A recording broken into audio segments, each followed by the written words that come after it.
El partido ha dedicado, dice Susinski, grandes esfuerzos a asegurar su control sobre la burocracia de la administración y el Estado. Los funcionarios del partido no solo participan en la dirección y supervisión de las empresas agrícolas e industriales y en todos los niveles del gobierno, sino que también han desarrollado una maquinaria interna para supervisar y controlar todos los aspectos de la sociedad. Dentro del partido, 18 departamentos tienen lazos importantes con otras organizaciones. 8 se ocupan de los aspectos económicos, 5 de los problemas internos del partido, 2 de los asuntos exteriores y 3 actúan directamente como enlaces con, con otras organizaciones. O sea, el partido es como un Estado dentro del Estado. También fue creado un departamento de asuntos religiosos, eso sí lo sabemos, a fin de monitorear y supervisar las actividades religiosas en la isla. El hecho de que 5 departamentos estén dedicados a los asuntos internos, 5 departamentos, indica la importancia atribuida por la dirigencia a la edificación de una fuerte maquinaria partidista. El partido ha creado también un Comité Nacional de Control y Revisión para supervisar el trabajo de sus miembros. Dentro del partido y en otras organizaciones, pues una señal, esto es, del fortalecimiento de su control e influencia. Bueno, esto es con relación al partido, porque es la fuerza dirigente.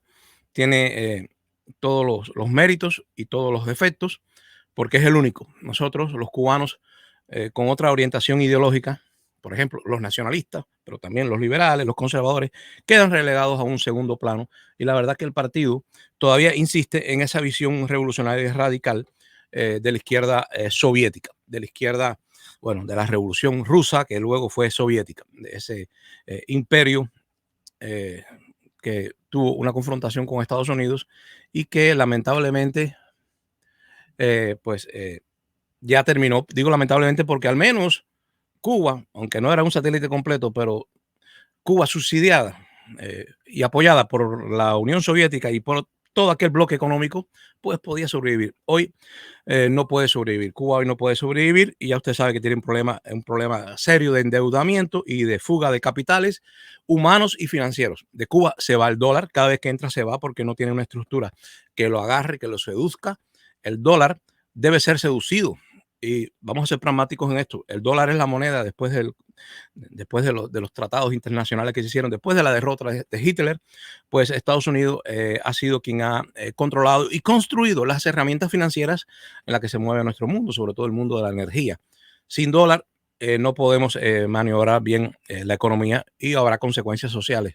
Por eso que en Cuba el dólar entra y se va con una facilidad tremenda y no logra ni el gobierno, ni el Estado, ni el sector privado atraparlo y retenerlo y darle un buen uso al dólar. La verdad es que ayer me trajeron una imagen que quiero compartir con ustedes porque es importante que seamos sensibles en la Florida, que no descarguemos solo sobre el Estado norteamericano, sobre los guardacostas, la supervisión de esta tragedia. Administrar una crisis no es cosa fácil y yo creo que a nosotros nos compete. Yo voy a enseñar a ver si la tengo por aquí, una foto que me trajeron ayer y yo quiero saber si alguno de ustedes, bueno, en primer lugar, esta embarcación salió de Cuba. Me imagino que la estén viendo bien. Esta embarcación salió de Cuba. Aquí dice, ok, es posible que, bueno, está ok, pero tiene mala calidad el spray. Es posible que le pusieran ok desde Cuba y no desde aquí. O sea, que no hayan sido los guardacostas. Que yo sepa, los guardacostas norteamericanos, cada vez que encuentran una embarcación y rescatan a sus tripulantes, pues la hunden. Aunque hace unos días llegó una a Miami Beach totalmente quemada.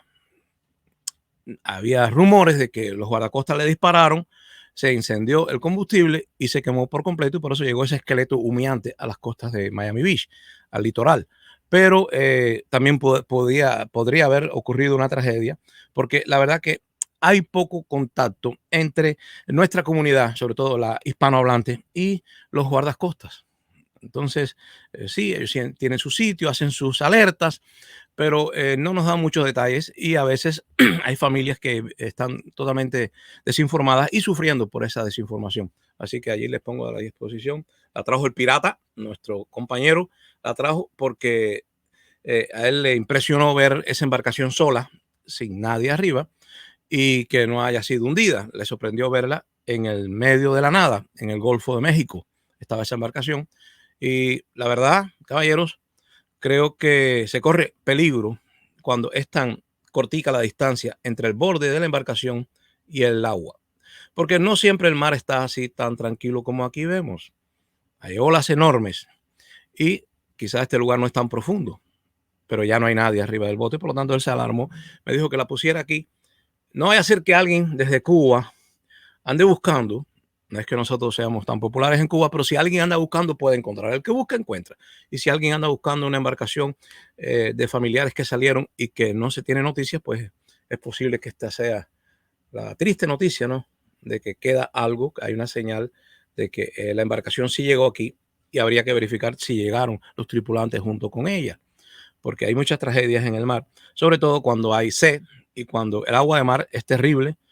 Una vez un hombre que salió de Francia trató de hacer el experimento de pasar el Atlántico, pero él traía algunos recursos, también aprovechaba el agua de la lluvia que le caía en la balsa y exprimía la carne de peces y eso da agua potable. La carne del pez, de cualquier pez en el mar, pues ya él tenía el pescado, pez en el agua, pescado fuera, él exprimía y dice que le sacaba jugo y tomaba el agua de mar, pero con muy pequeños sorbos porque el riñón se siente el golpe. Ahora, peor aún es la orina, porque aparte de tener sales, la orina humana tiene urea, a veces algunos rastros de amonio, tiene tóxicos. El orine es una sustancia que el cuerpo expulsa con todo el veneno que no le hace bien a la célula. Así que volver a ingresar al cuerpo eso es sumamente peligroso. La gente puede perder la razón, puede tener alucinaciones y puede salir del bote y caer al mar literalmente y morir. Así que bueno, esto es una tragedia. Yo estoy compartiendo el link con ustedes por si quieren participar. Ya sobre este tema por eso puse el barco grande, porque la tragedia es que se está desperdiciando, ¿no? Una oportunidad de desarrollo económico porque el gobierno político de la isla no se decide hacer las reformas inteligentes, las reformas que pudieran hacer que el barco pues esté en el mar, las reformas que pudieran hacer que ese barco grande que es Cuba esté en el mar. Porque para mí Cuba es ese barco que está en el medio de la nada, de la tierra, que no avanza, mientras sus habitantes sí se van en las embarcaciones que ustedes vieron, acaban de ver. Esa es la tragedia.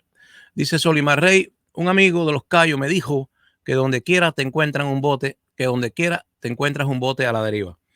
Sí, de hecho, no hay un número de la cantidad de personas que está saliendo. Todo el mundo sabe que se puede controlar, se puede verificar, administrar el número de las personas que salen en avión. Esa es la forma civilizada. Pero ¿cuántas personas estarán saliendo ahora de toda la costa? Sobre todo de la costa norte, me imagino, a la vuelta. ¿Cuántas personas estarán saliendo? Nunca sabremos. No hay un registro. Cuando usted se va de Cuba en una embarcación de forma no legal, pues usted no va a una oficina y se registra. Pero yo me voy, si desaparezco, ya saben. No, esto tarda en saberse. La persona pudiera haberse mudado a otra provincia y la verdad, no hay un registro de los que salen en balsa. Así que tampoco habrá un registro de cuántos están muriendo. Y sí, la persona que me trajo la foto, pues me dijo que la última vez antes de esto que él vio eso fue en el 94, que había visto una embarcación con unos zapaticos de unos niños. Ahora, bueno, tragedias, tragedias. Yo creo que para mí que sufrí persecución en Cuba y que estaba dispuesto a irme a cualquier país, aunque nosotros elegimos siempre Estados Unidos, porque es el lugar más cómodo para un inmigrante que llega sin nada y empieza desde cero, pues el lugar más cómodo sería la nación más opulenta. Obviamente es Estados Unidos. Si todo el mundo viene aquí por razones incluso casi siempre económicas, pues un perseguido político lo mejor que hace es irse a un lugar que lo acoja donde hay recursos, no donde hay miseria. Entonces yo vine para Estados Unidos, pero yo me hubiera, en la situación que yo me hallaba, yo me hubiera ido a cualquier país que me hubiera dado el asilo político, como si fuera Rusia, que estaba en aquel terremoto político y social. Yo no podía seguir en Cuba porque, aparte de las miserias que sí me llegó a tocar del periodo especial, aparte de eso, sí tuve persecución. Mis propios hermanos mis cubanos, mis compatriotas organizados por el Estado, me perseguían, me molestaban. Eran continuos arrestos, registros en la casa, humillaciones, maltratos. Usted sabe lo de Graciela y mi hija. Y finalmente yo me sentí desesperado. Sin embargo, una vez una persona me dijo, eh, puedes irte, mira, hay un bote, va a salir. Y yo no, decidí no irme porque sabía la distancia, sabía la profundidad, la distancia, lo inestable de las corrientes marinas. Y me imaginé, porque para eso tenemos razón, para imaginar y anticiparnos de manera hipotética a un futuro donde las cosas salgan mal. Me imaginé yo en el medio del mar y no pudiendo hacer nada, porque a veces uno no puede hacer nada por sus hijos. Uno da la vida por sus hijos, pero a veces ni dándola puede salvar la vida del hijo. Ahí está el caso de Elian González. Su mamá murió y él sobrevivió. Allí fue todo lo contrario. Pero yo me imaginé el hipotético escenario terrible, dantesco, de Yadira en el medio del mar sin yo poderla salvar. Yadira y mi niño. No, no podía arriesgarme. Sabía del peligro. Y creo que por, obviamente, una razón material para tener un automóvil, para comer pollo frito, para comer uvas y tener un buen perfume, no vale la pena arriesgar la vida de los pequeños. No arriesgues la vida de tu hijo, no vale la pena. Luego no vas a poder vivir, aunque tengas de todo, aunque te ganes la lotería, siempre te va a acompañar el remordimiento. Si sobrevives, lamentablemente a veces el adulto sobrevive y el niño muere. Sí, porque no mandamos, moralmente no tenemos un control sobre los instintos. Y así como mismo ante el fuego reaccionamos de manera automática y sin razón, pues ante una desesperación de alguien que se ahoga, no se sabe quién va a sobrevivir, puede sobrevivir el adulto y dejar desamparado al niño. Creo que no vale la pena, no vale la pena, pero yo no sé también cuán desesperada está la gente de la isla. Ya les digo, yo no tenía una situación cómoda económica, me mandaban mis amigos de la causa que ya habían logrado hacer uso del programa de expresos políticos, me enviaban un poquito, no mucho, un poquito de dinero para sobrevivir y me enviaban dólares por diferentes maneras y con eso yo podía más o menos lo básico, comprarlo, ¿no? Pero aún así, incluso una vez, por cierto, cuando fui a inmigración para que me dieran eso fue una tortura durante años, unos 4 años y pico, yendo a inmigración, porque ellos te citan, te dicen, bueno, ya puedes venir a ver si está la tarjeta, y es mentira, es para molestarte, para hacerte daño, para quitarte la paz mental. Y me decían continuamente, ven por acá, me llamaban. O me enviaban cartas y cuando yo llegaba al lugar pues no había ninguna tarjeta blanca durante 4 años. Una vez uno de los capitanes, el capitán Montero, luego huyendo del comunismo vino a Estados Unidos y Estados Unidos le abrió las puertas como refugiado. Esto es importante que se sepa que la gente del Ministerio del Interior cuando vienen a Estados Unidos pues Estados Unidos les da la visa. Yo no sé si dicen verdad sobre su vida pasada, pero el caso es que el capitán que a mí me citaba y me molestaba tantas veces, se burlaba de mí, eh, porque tenía el control sobre mi salida y entrada de Cuba, me controlaba, me dominaba, pues una vez me propuso que me fuera en balsa, porque ya en el 94 empezaban a salir y ellos se hacían lo de la vista gorda y salían la gente en balsa y me propuso que me fuera en balsa, que no esperara más la tarjeta blanca. Fíjense ustedes, un capitán del Ministerio del Interior en inmigración me dice, Reinaldo, coja usted una balsa, váyase, si tiene la posibilidad salga, nosotros no nos metemos, ahora en este momento no estamos molestando a la gente que sale en balsa, pero no te podemos dar el permiso legal para que te montes en el avión, el dichoso avión, y uses la visa. O sea, yo no podía usar mi visa de migrante como expreso político, expreso, no preso, expreso político, y sin embargo este capitán me sugería que me fuera en balsa. En otra ocasión me insinuó que si yo le daba dinero, él me podría dejar. Capitán Montero vino a Estados Unidos en los años, ya creo que fue a finales del 98, unos 4 años después de que yo salí, él vino para acá, dijo que estaba siendo perseguido, sabe Dios lo que diría, pero le dieron la visa de refugiado. Y ese capitán, luego de estar aquí, pues tuvo una hemorragia, precisamente una hemorragia cerebral, igual que mi esposa, le pasó una isquemia. Lo que pasa es que cuando él estaba sano, él no sentía ninguna compasión por Graciela y se burlaba de mí, se burlaba de la tarjeta blanca, que lógico, no era él quien decidía, pero él era el intermediario y disfrutaba mucho esa función de intermediario, ¿no? Entre el Estado y yo. Y él, cuando tenía unos unos años aquí, no sé si 3 o 4, él le dio un derrame, él estaba en Nueva York, él no vino para Miami y yo sospecho que no vino para Miami porque en Miami mucha gente no le tendrían un grato recuerdo, ¿no? Sobre él. Y fue a Nueva York y cuando se enfermó, que tuvo la isquemia, pues el Estado le dio toda la ayuda que ustedes saben que se le da a las personas deshabilitadas. El Estado le dio su Medicaid, su Medicare, todo, le dio dinero, estampilla de alimentos y ahí sobrevive. Es una persona que nunca contribuyó a este país, está viviendo aquí de mis impuestos. Yo, el perseguido político de Cuba, trabajo, me cobran impuestos, no me llevan nada bien, no son amables conmigo los del IRS y tengo que trabajar a pesar de todos los trabajos que he pasado con mi esposa deshabilitada, tengo que buscarme la vida, porque aquí no te lo regalan, no te regalan la vida, tú tienes que lucharla. Y sin embargo, de mis impuestos sacan dinero y de esos impuestos se saca también dinero para sostener la vida de un perseguidor político mío, Capitán Montero de Camagüey. Del Departamento de Migración, pero es parte del Ministerio del Interior. Tremendo play, Rey. Hablando de mar, parece que al Salado Canal le va un huracán para arriba. Al Salado Canel. Yo pensaba que era Canal, perdón. Al Salado Canel. Bueno, yo por superstición, si tuviéramos los tiempos antiguos, en Cuba ya se hubiera reunido ya hubiera, se hubiera restablecido una mesa redonda o algo así para analizar desde el punto de vista metafísico por qué le va tan mal al Estado político, ¿no? ¿Por qué le va tan mal al Estado cubano? Y todos, yo me imagino que en los tiempos antiguos hubieran llegado a la conclusión de que el culpable es Díaz Canel. Quitemos al perro y se acabó la rabia. Quitemos a Díaz Canel y quizá ya no tenga más salaciones ese gobierno que desde que comenzó, la verdad, desde que comenzó el gobierno de Díaz Canel, todas las noticias son malas. Todas las noticias son muy malas, no malas, requete malas.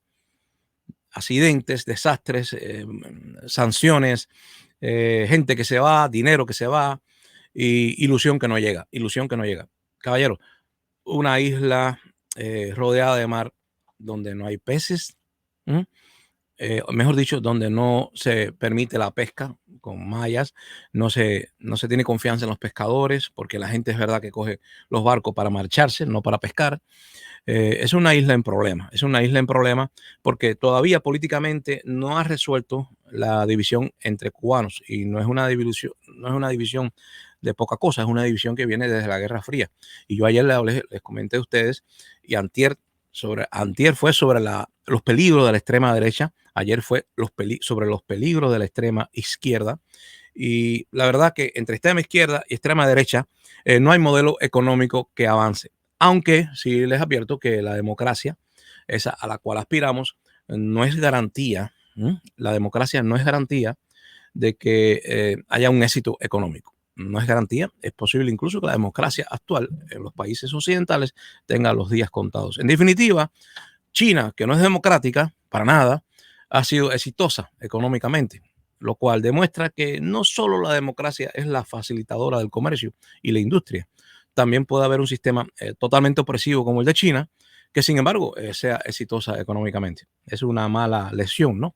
Es una mala lección porque ya no es tan seguro eso de que con democracia tenemos comercio y tenemos prosperidad. Así que yo lo que pienso es que hay que tener virtud para entender en qué etapa estás viviendo, al igual que uno debe analizar y mirarse al espejo y ver si uno es un adolescente, un joven o una persona anciana, y la mayoría de las personas se niega a tener ese contacto, ¿no?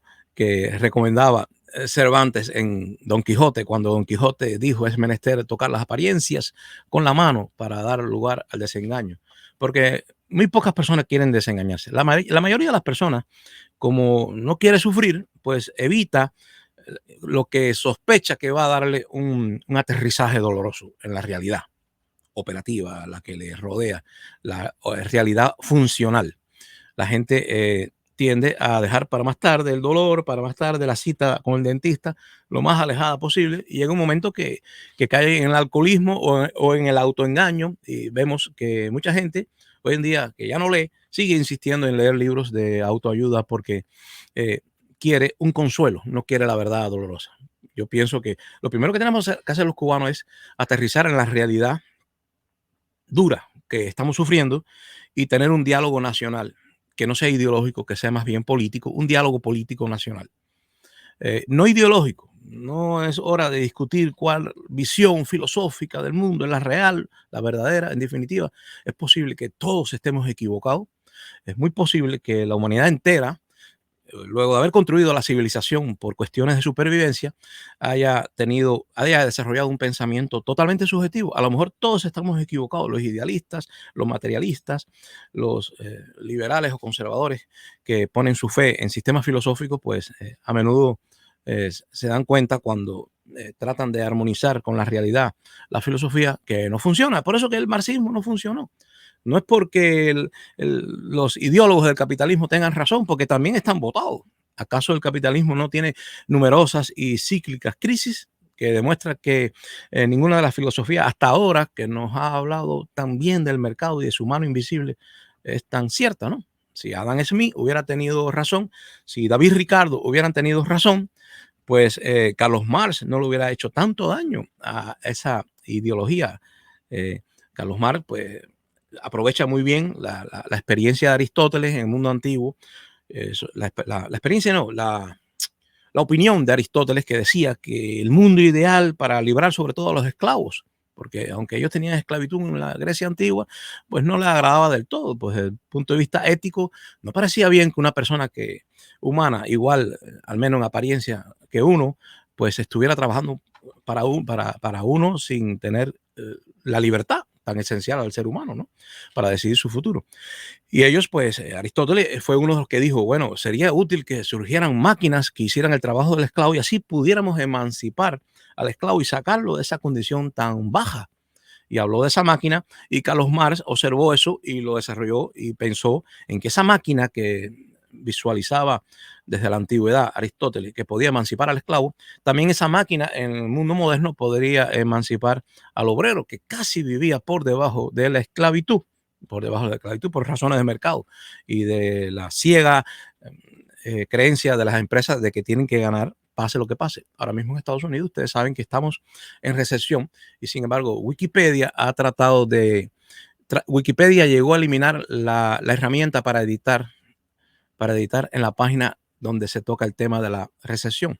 Usted va, yo no sé ahora, pero durante bastante rato ya estamos viendo que en la página que se dedica a la recesión económica, pues usted no puede editar como en otras páginas. Usted sabe que usted llega a una página y usted edita. Wikipedia es de todos y para todos. Sin embargo, en la parte de la recesión económica, no se permite editar de la cantidad de disputa que ha ocurrido en los últimos tiempos, porque la verdad es que Estados Unidos, los grandes medios de Estados Unidos, este no es un país tan centralizado, los grandes medios, lo que decide la opinión, están tratando de decir que esta recesión no es una recesión, que esto es otra cosa.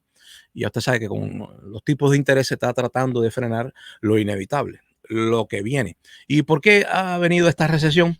Y hace una hora más o menos, Josh, mi hijo, me enseñó una foto muy cerca que él tiró a los carritos de una empresa, no voy a decir cuál, y todos los carritos, uno tras otro, tenían las ruedas destrozadas. Y estamos hablando de una gran corporación que no quiere gastar dinero en su propia empresa, no quiere gastar dinero porque no le está entrando, quiere ahorrar.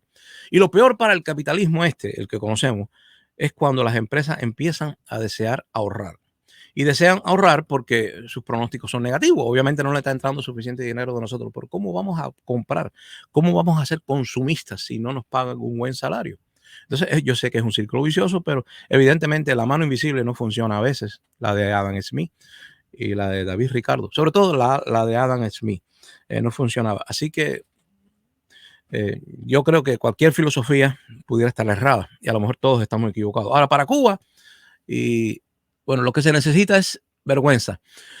Sí, pero lo que pasa, OGD dice que lo que se necesita es vergüenza, quizá contra dinero o contra corrupción o contra despotismo en los sistemas ideológicos como el de Cuba, que no aprecian tanto la economía, al menos desde el punto de vista pragmático, sino desde el punto de vista de principios. Vamos a compartir, no propiedad privada que regresa a la burguesía.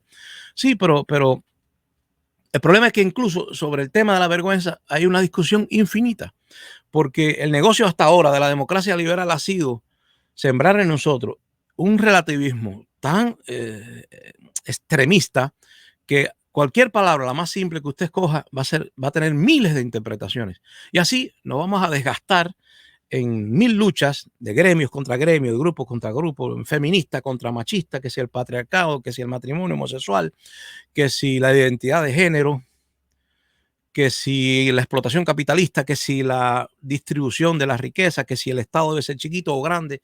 Son infinitas cantidades de disputas que surgen y que el sistema quiere que existan porque hasta ahora ha garantizado, pues ha evitado, mejor dicho, que la democracia sea realmente directa. Uno de los graves peligros para la economía capitalista, para los grandes capitales, es que de pronto la gente, el pueblo que tiene derecho al voto, empiece a ejercer de verdad un poder político sobre la estructura del sistema. ¿Y qué pasa si el pueblo se le ocurre, por ejemplo, a nivel de voto, pues modificar la cuestión de la propiedad privada? ¿Mm? ¿Qué pasa si de pronto el pueblo decide que no es un negocio que exista tanta concentración de capitales? Es un problema muy serio. Es un problema muy serio y yo creo que ellos toman medidas porque para nadie es un secreto que si hubo alguna lucha de clases, como decía Marx, pues evidentemente la ganaron los de arriba, ¿no? Si hubo alguna lucha de clases, la llamada alta burguesía, los grandes capitalistas, la han ganado. Y la realidad es, y la evidencia es que cuando usted escucha a un pobre defender una ideología que no le pertenece por gremio, pobres que sueñan con ganarse la lotería o con mucho esfuerzo acumular suficientes capitales para entonces descansar y vivir de rentas, comprarse edificios, casas o lo que sea, vivir una vejez tranquila viviendo de rentas como un feudal. Gente que cree que lo puede lograr, que se puede levantar, que hay que tener ambición. Pues esa gente, y no es que yo sea de izquierda, es que es realista. Si una persona pobre empieza a defender la mercancía que no tiene, que es el capital, o sea, el pobre trabaja para que le paguen un salario, él no tiene capital suficiente, pero si él empieza a codiciar demasiado lo que tiene el otro, pues el otro podrá a buen precio intercambiar la mercancía. Lo que quiero decir es que si yo voy a un supermercado a vender esta taza y, demasiado, y se me cae la baba, me quedo deslumbrado con la otra mercancía que me van a intercambiar por esta, pues llega el momento que estoy disminuyendo mi propio valor. O sea, cuando el trabajador le rinde un culto exagerado, quiero decir, porque bueno, el dinero hace falta, pero cuando le rinde un culto exagerado al capital, el trabajador que no tiene capital, el trabajador cuando llega al mercado laboral, lo único que lleva son sus manos. Los más calificados llevan su cerebro. O sea, el trabajador viene sin capital acumulado porque sus antepasados no le dejaron herencia o porque emigró y tiene que empezar desde cero, entonces empieza a acercarse al capital porque lo necesita. Es evidente que necesitamos dinero para vivir el día a día y entonces el trabajador se acerca al capital, pero tiene que tener mucho cuidado porque se va a producir un intercambio. Él da su trabajo, su tiempo, o incluso su inteligencia. Él da algo que tiene una base orgánica y que le pertenece, la va a intercambiar por un salario. Pero si él valora demasiado el dinero, o sea, si él valora demasiado lo que le van a dar, es posible que tienda a despreciar lo que él va a ofrecer. ¿Mm? Y si usted es un buen negociante, si usted es un buen intercambiador de productos, si usted es un buen agente del trueque, porque todo mercado es un trueque, usted intercambia, usted debe de simular que lo suyo vale mucho, que no tiene nombre, el valor de lo que usted ya ha llevado. Este es el mejor pegolín del mercado y se lo ofrezco por menos, porque usted es una persona que es simpática y me parece que es bueno ayudar a las personas. Son tan simpáticas. Yo lo dejo esto a mitad de precio, pero este es el mejor pegolín. O sea, el buen vendedor exalta el valor de su mercancía y trata de disminuir, eso es negociar, el valor de la otra mercancía que le van a dar. Y si usted va al mercado a ofrecer trabajo y a cambio le van a dar dinero, por favor, que el otro no se dé cuenta que a usted se le cae la baba por el dinero. ¿Mm? Es una realidad de mercado. Y lamentablemente para nosotros, los que no tenemos dinero, los que vamos al mercado ofreciendo nuestra mano de obra o nuestra inteligencia, nuestras horas de dedicación, nosotros que vamos ahí sin nada, llegamos pelados con los bolsillos vacíos para un fin de semana poder a cambio recibir un salario, pues nosotros tenemos esa tendencia a valorar lo que no tenemos, a codiciar y a que se vea en nuestra cara la desesperación y aceptar cualquier precio por nuestro sudor, nuestro esfuerzo, que realmente para mí es lo más que vale, vale más que el dinero. Por eso que la gente que tiene dinero nos llama continuamente, venga, ven, te ofrezco, lógico, porque lo que tú ofreces vale más. Esa es mi opinión. La vida humana no tiene precio. ¿Cómo va a tener precio el sudor del trabajador? Pero cuando usted llega al mercado, no en esa condición, sino compitiendo con otros igual que usted, porque cuando usted llega a una fábrica, frente a usted solo hay una fábrica, pero junto a usted van muchos buscando empleo, porque a usted lo tienen viviendo en una ciudad. ¿M? Una ciudad que no se puede expandir a menudo porque está rodeada por parques nacionales, que el Estado político hace para preservar la naturaleza, para preservar el mundo natural y para que no bajen demasiado los precios de la propiedad, de la cual saca el Estado político los impuestos. Entonces, que no nos metan cuentos. ¿Por qué lo sabemos todo? No solamente por Internet, sino porque el capitalismo en un momento determinado, para apoyar al Estado y para domesticar a la fuerza laboral, tuvo que enseñarlos a leer y escribir. No, la mayoría de nosotros no viene de nobles ni de burgueses, viene de gente pobre a las cuales el Estado aparentemente les regaló, les dio la oportunidad de aprender a leer y escribir. Eso es sencillamente era la única forma de domesticar a la clase trabajadora. Se sabe que en una feria que se organizó en Londres en 1850, creo que fue una feria internacional, pues los pobres estaban tan mal educados que rompían los objetos de la exhibición, una gran exhibición en Londres. Y bueno, es allí cuando el Estado político británico toma la decisión de establecer la educación pública. La educación pública es una necesidad del Estado capitalista. Y el Estado capitalista es todo lo que conocemos. ¿No? El comunismo, que nadie me venga a hablar de comunismo, que eso no existe, es en definitiva una gestión más del capital, de cierto capital en ciertos países, bajo ciertas circunstancias. El capital necesita mandar a la gente a la fábrica con el cuento de que se está construyendo el comunismo. Pero siguen yendo a la fábrica y sigue existiendo el salario, ¿verdad? Así que pudiéramos decir que lo que ha existido hasta ahora en los países comunistas, con toda esa fábrica y todo ese desarrollo industrial, ha sido simplemente un capitalismo de Estado. No ha sido un capitalismo como el occidental, ha sido un capitalismo. De hecho, ha sido en China y en Rusia donde más se experimentó con ese capitalismo. Capitalismo de Estado. ¿Y en Cuba qué tenemos? Capitalismo de Estado.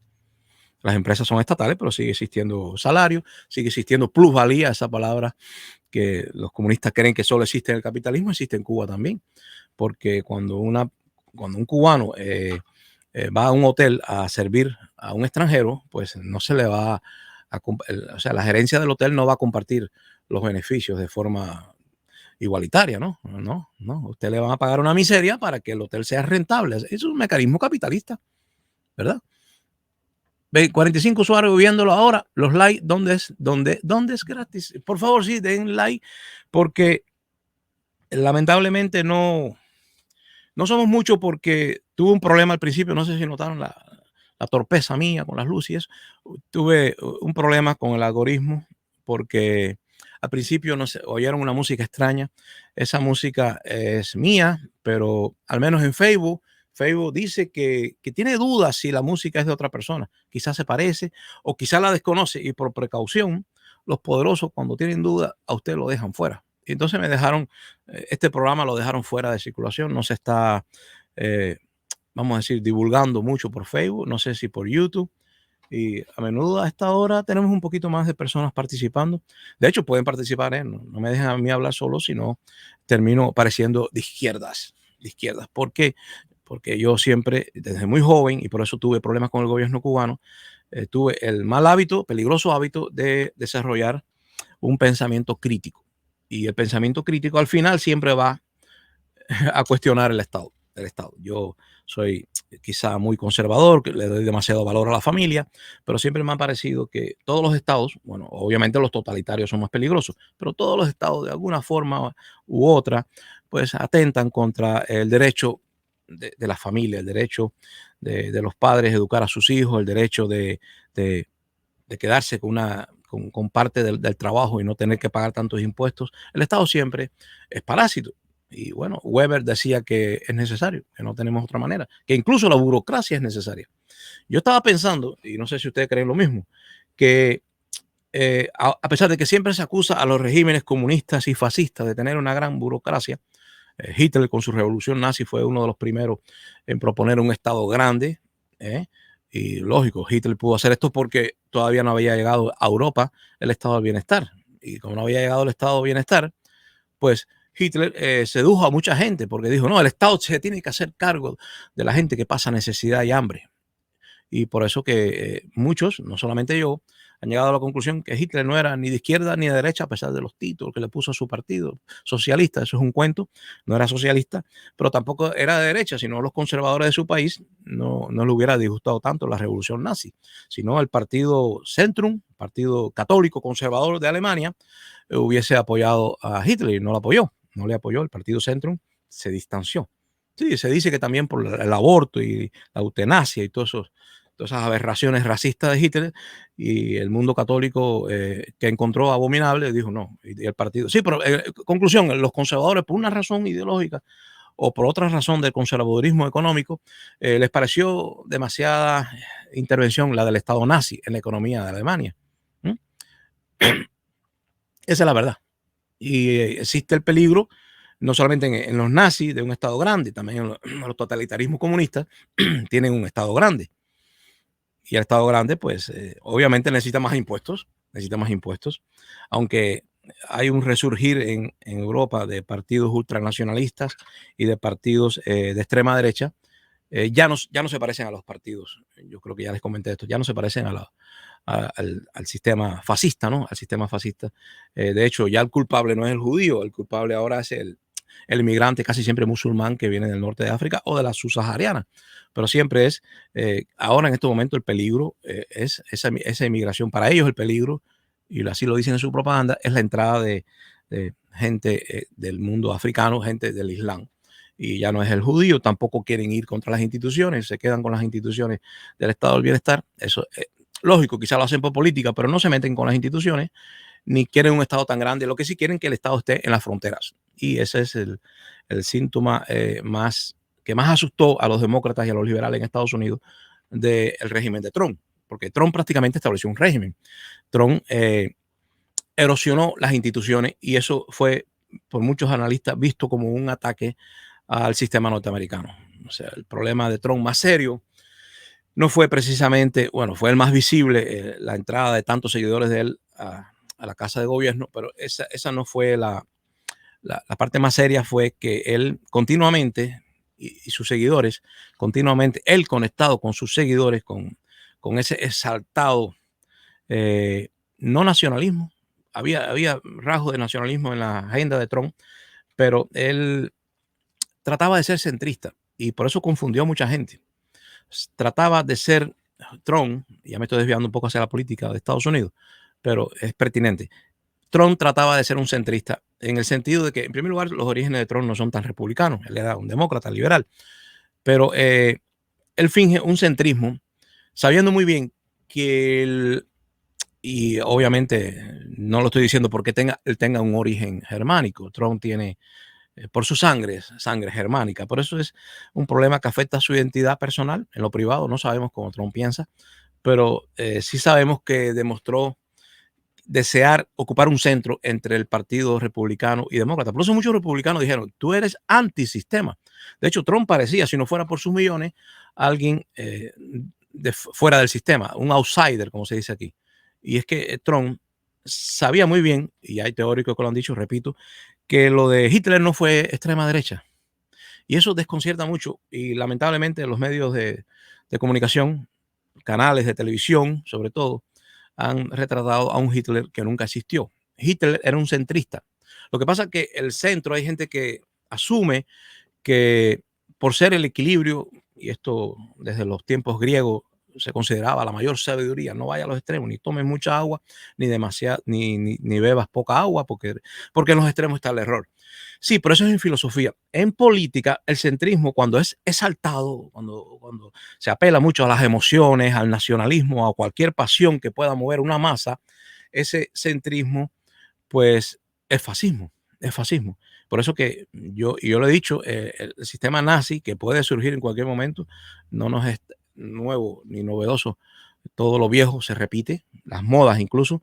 En cualquier momento pudiéramos tener un fascismo en Estados Unidos incluso. Lo que no sería un fascismo con el bigotico de Hitler ni con la agresividad imperialista que querían los nazis, de ocupar más Europa. Puede ser un fascismo cerrado, de puertas cerradas. En definitiva, el espacio vital de Estados Unidos es suficiente para la población que tenemos y para la economía que se maneja aquí.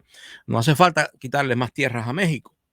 Basta este mismo territorio simplemente levantar un enorme muro y seguir reproduciendo lo que ya en el primer mandato, yo pienso que puede haber un segundo mandato de Trump, si lo pienso. Pienso que es muy probable que con las crisis que tenemos actuales y con las que nos faltan en muy breve periodo de tiempo, vendrán unas crisis tremendas. Ese es mi pronóstico, una crisis tremenda financiera en China y en Estados Unidos, y relacionada, por supuesto, con la gran crisis que Europa ya enfrenta.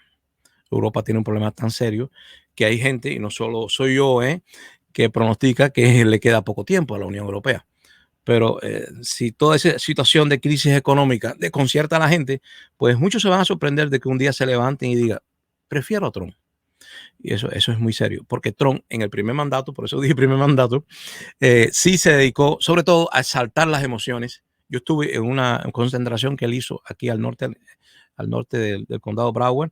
Estuve en una concentración y recuerdo que uno de mis hijos usó una cámara y vino un guardia, le llamó la atención, una cámara muy extravagante, un lente muy grande para poder llegar hasta la imagen de Donald Trump.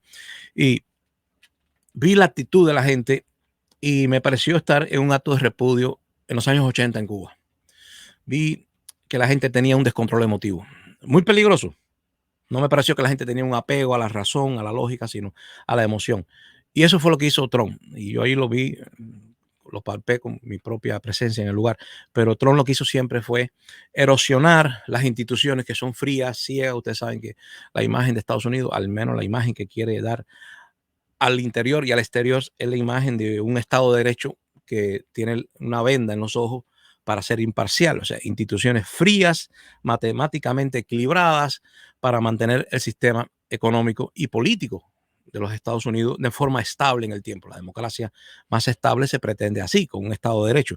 Pero en ese Estado de Derecho, las emociones, las manifestaciones de multitudes son muy peligrosas, muy peligrosas. Y durante muchos años Hollywood pudo distribuir, mejor dicho, una visión, una pedagogía que ponía sobre la mesa esta cuestión de que la masa es peligrosa.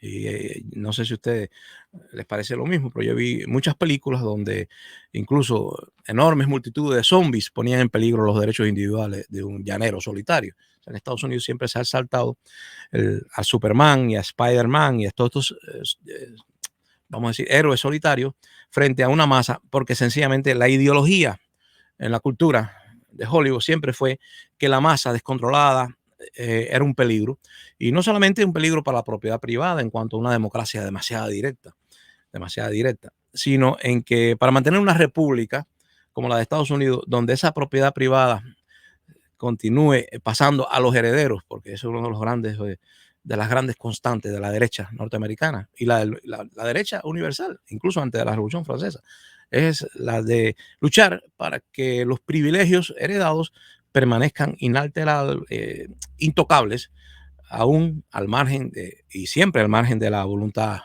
del pueblo o del príncipe, porque puede existir un príncipe que le quite el derecho a la propiedad heredada, que es la base de la desigualdad, que necesitan los conservadores para mantenerse como élite dominante. O sea, usted heredó un castillo y no quiere que le pongan demasiado impuesto, porque llegará el momento que aunque usted sea muy creativo, pues su herencia va a disminuir y a su hijo le dará muy poco y a su nieto menos. Entonces los conservadores siempre han tratado de, de mantener una república que no sea tan democrática, o esa acción democrática contra la propiedad privada puede venir de una democracia muy directa, pero tiene una estrecha relación con un caudillo. Un caudillo también pudiera quitarle los derechos de propiedad. De hecho, Luis XVI en Francia, Luis XIV, de Luis XIV a Luis XVI, pues hubo un proceso de centralización que erosionó mucha autonomía a los nobles en Francia. O sea, a veces los ricos sí pueden ser afectados, lo mismo por el pueblo que por un presidente demasiado fuerte, con demasiado poder ejecutivo. Y en Estados Unidos los ricos sí le tuvieron miedo a Trump, porque esa conexión entre el caudillo, el líder, el hombre que encanta a las masas y una base popular suficientemente poderosa como para ejercer la política a partir del caudillo, que sería en este caso Donald Trump, y la masa, que serían los trumpistas, pues pondría en peligro la propiedad privada, que necesita un sistema equilibrado, ciego, y no de emociones, sino más bien de instituciones. En una palabra, en Estados Unidos los conservadores quieren instituciones, no emociones. Y bueno, en Cuba supimos lo que ocurrió en el 59. No hubo instituciones, hubo un caudillo, que era Fidel Castro, y un pueblo que era la masa democrática, que pone en peligro la propiedad privada. De hecho, destruyeron la propiedad privada. Esa relación entre el caudillo, el jefe de la tribu, y la tribu, pues es muy peligrosa para los derechos de las minorías económicas, que son los ricos. Los ricos son minorías, no nos olvidemos. Los ricos no son la mayoría. Por eso a los ricos les espanta la democracia. Les espanta porque es el poder de la mayoría. Y saben que están en desventaja, que necesitan una ciega justicia, necesitan un Estado de Derecho y que todos seamos iguales ante la ley, pero que no tenga todo el poder un sindicato, un pueblo, una reunión de pueblos. Eso es peligrosísimo para la propiedad privada. Y por eso en Cuba desapareció por completo la propiedad privada, porque así fue la voluntad, no del caudillo, no del dictador Fidel Castro, sino de todo el pueblo que apoyaba a Fidel Castro. En una palabra, no hay dictadores impopulares. Los dictadores son populares. Y eso es lo que se teme en Estados Unidos en este momento.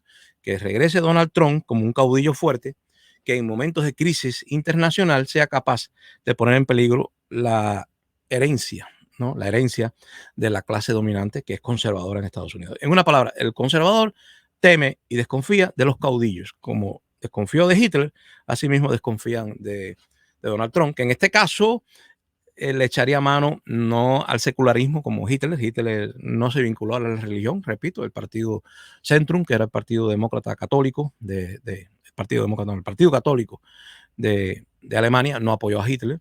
Y en Estados Unidos sería todo lo contrario, sería algo parecido al modelo de Bolsonaro en Brasil, apoyado en la religión, pero no católica, como el nacionalcatolicismo de Franco, sino en las iglesias evangélicas, cristianas, protestantes. O sea, a pesar de que Brasil siempre fue muy católico, al parecer el avance fue espantoso, el avance de las iglesias cristianas, quiero decir, y Bolsonaro no echó mano a la religión católica, sino a la religión protestante. Se sabe que ganó las elecciones así. Así que eso podría ser lo que tendríamos en Estados Unidos si hubiese una gran crisis económica en los Estados Unidos.